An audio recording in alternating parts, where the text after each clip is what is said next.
ನಮ್ಮೂರು ಕೋಟೆನಾಡು. ಚಿತ್ರದುರ್ಗದಿಂದ ಬರೀ 24 ಕಿಲೋಮೀಟ್ರು. ಅವತ್ತೊಂದು ಸಂಜೆ ಎಲ್ಲ ಹುಡುಗರು ಕ್ಲಾಸ್ ಮುಗಿಸಿ ಮನೆಗೆ ಹೊರಟಿದ್ರು. ನಾನು ಹೋಮ್ವರ್ಕ್ ಮುಗಿಸಿ ಮನೆಗೆ ಹೋಗೋಣ ಅಂತ ಹೊರಟಿದ್ದೆ.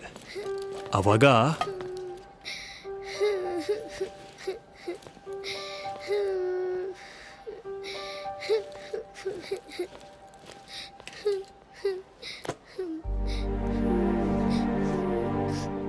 ನನ್ನ ಜಾನು ಕ್ಲಾಸ್ ರೂಮಲ್ಲಿ ಲಾಕ್ ಆಗ್ಬಿಟ್ಟಿದ್ಲು.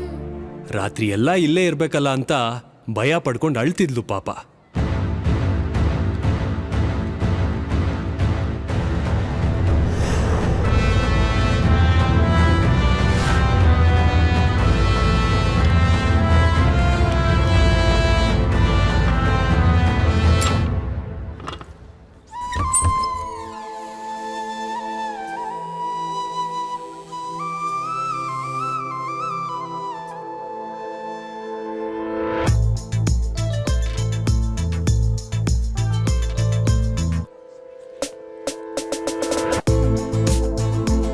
ಹಾಯ್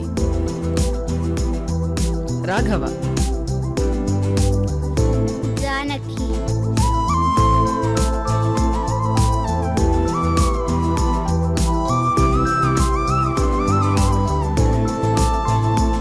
ರಾಘವ ಯಾವ ಲಾಕ್ ಆದ್ರೂ ಓಪನ್ ಮಾಡ್ತಾನೆ ಕಣೆ. ಜಾನಕಿ ಅವನ್ಗೆ ಕೀ ಬೇಕು ಅಂತಾನೆ ಇಲ್ಲ. ಪೆನ್ನು, ಪೆನ್ಸಿಲು, ಕಡ್ಡಿ ಏನ್ ಸಿಕ್ಕಿದ್ರು ಅಲ್ಲೇ ಓಪನ್ ಮಾಡಿಬಿಡ್ತಾನೆ.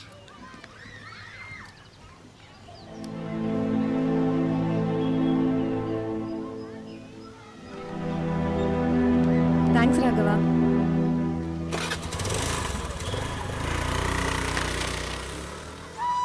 ಐದು ಸಲನೂ ನಾನೇ ವಿನ್ನರು, ಗೊತ್ತಾ?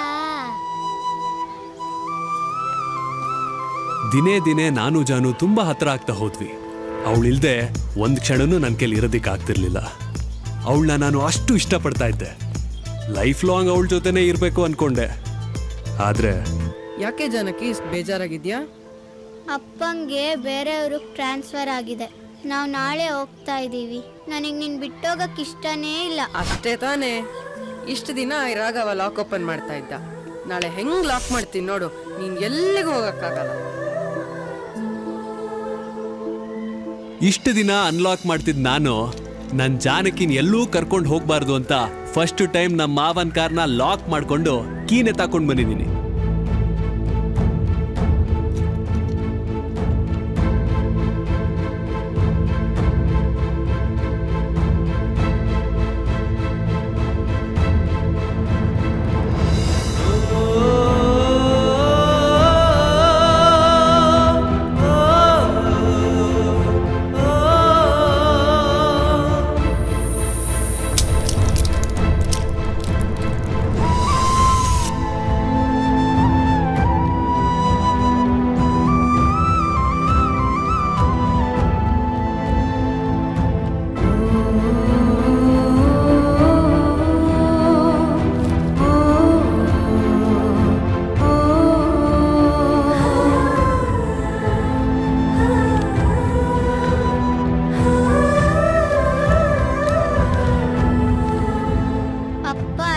ಡೂಪ್ಲಿಕೇಟ್ ಕೀ ಮೇಕರ್ನ ಕರ್ಕೊಂಡು ಬಂದು ಕಾರ್ ಕೀ ಓಪನ್ ಮಾಡಿಸಿದ್ರು.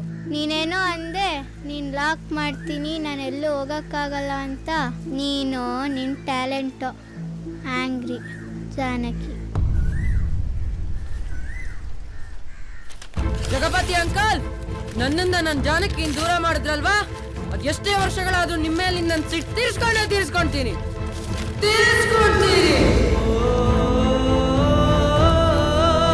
ಜಾನಕಿ, ಕೀ ಓಪನ್ ಮಾಡೋದೊಂದು ಅದ್ಭುತದ ಕಲೆ. ನೀ ನನ್ನ ಮೇಲೆ ಬೇಜಾರು ಮಾಡ್ಕೊಂಡು ಹೋದೆ ಅಲ್ಲ, ಅದು ಓದೋ ಹುಡುಗರಿಗೆ ಪಾಠ ಆಗಿ ಯೂನಿವರ್ಸಿಟಿ ಸಬ್ಜೆಕ್ಟ್ ಆಗೋವರೆಗೂ ನಾನು ನನ್ನ ಮುಖ ತೋರಿಸಲ್ಲ. ಇದು ಅನ್ಲಾಕ್ ರಾಘವನ್ ಪ್ರತಿಜ್ಞೆ.